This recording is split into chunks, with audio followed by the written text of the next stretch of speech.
Mesdames et messieurs, chers enseignants, chers camarades, par la présente déclaration, la CONACYCET prend à témoin l'opinion nationale et internationale et interpelle par la même occasion le président de la République, garant de la paix et de la stabilité sociale, sur ce qui suit.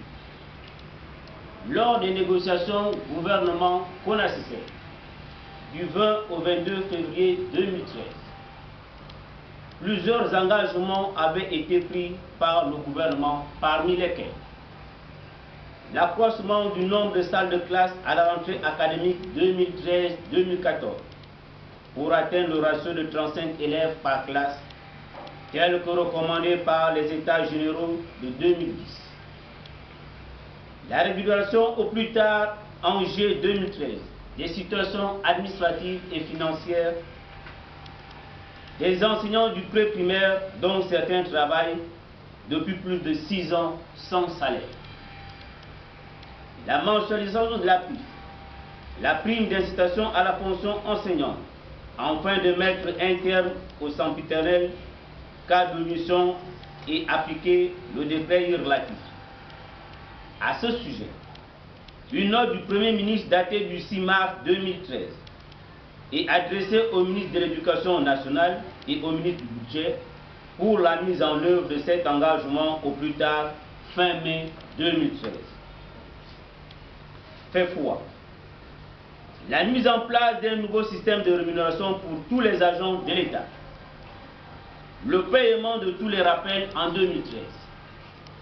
Le paiement de la PIF 2012 à tous les oubliés avant mai 2013. À ce jour, nous notons avec amertume qu'aucun de ces engagements n'a été respecté par le gouvernement qui brille chaque jour par de fausses promesses et perd ainsi du crédit auprès de la population.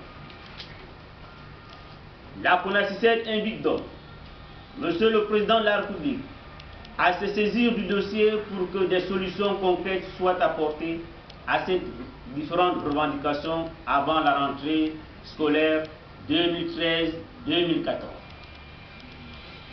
Sur un tout autre plan, la CONACYCET condamne les nouvelles modalités de passage en classe de 6e, de seconde et de terminale instaurées par le ministre de l'Éducation nationale qui violent le droit à l'égalité de chance qui doit être reconnu à tous les élèves. Elle dénonce par ailleurs le leurre que constitue, à l'endroit des parents d'élèves, la suppression du concours d'entrée en 6e qui a été tout simplement couplé au CEP. Il est également à signaler que la CONACYCET avait attiré l'attention du gouvernement lors des négociations du 20 au 22 février 2013 sur les conséquences incalculables que devraient engendrer ces nouvelles modalités de passage. Le gouvernement est resté sourd. En effet, comment comprendre que les diplômes comme le CEP, le BPC et le pseudo-baccalauréat première partie donnent désormais accès en classe supérieure au mépris de la moyenne de classe qui reste un véritable indicateur du travail fourni par l'élève et son niveau réel? Comment, avec une moyenne de classe annuelle inférieure à 10 sur 20 et qui frise le plus souvent des moyennes de 0 sur 20, 4 sur 20, 7 sur 20, sous le fallacieux prétexte qu'un élève a obtenu le CEP, le BPC et le Bac 1 avec 3 matières secondaires, ce dernier est autorisé à accéder en classe supérieure. Pendant ce temps, les élèves qui ont fourni des efforts toute l'année en obtenant une moyenne annuelle supérieure ou égale à 10 sur 20, et d'autres qui avaient déjà leur BPC, parce qu'ayant échoué à un examen qui, au demeurant, est aléatoire, doivent reprendre leur classe. Nous notons ici une aberration, une discrimination dans la décision prise par le ministre de l'Éducation nationale qui favorise la médiocrité au détriment du goût, de l'effort et de la méritocratie. Cette décision unique du ministre de l'Éducation nationale n'encourage-t-elle pas et n'institue-t-elle pas les inscriptions frauduleuses et irrégulières en classe supérieure avec des moyennes médiocres. Et dire qu'il combat ces inscriptions irrégulières en ayant voulu notamment exclure injustement au bac 2013 près de 2500 élèves. Plus grave, le bac 1 n'était que des devoirs communs organisés par les enseignants issus des mêmes établissements que les candidats. Quelle crédibilité accorder à un tel examen?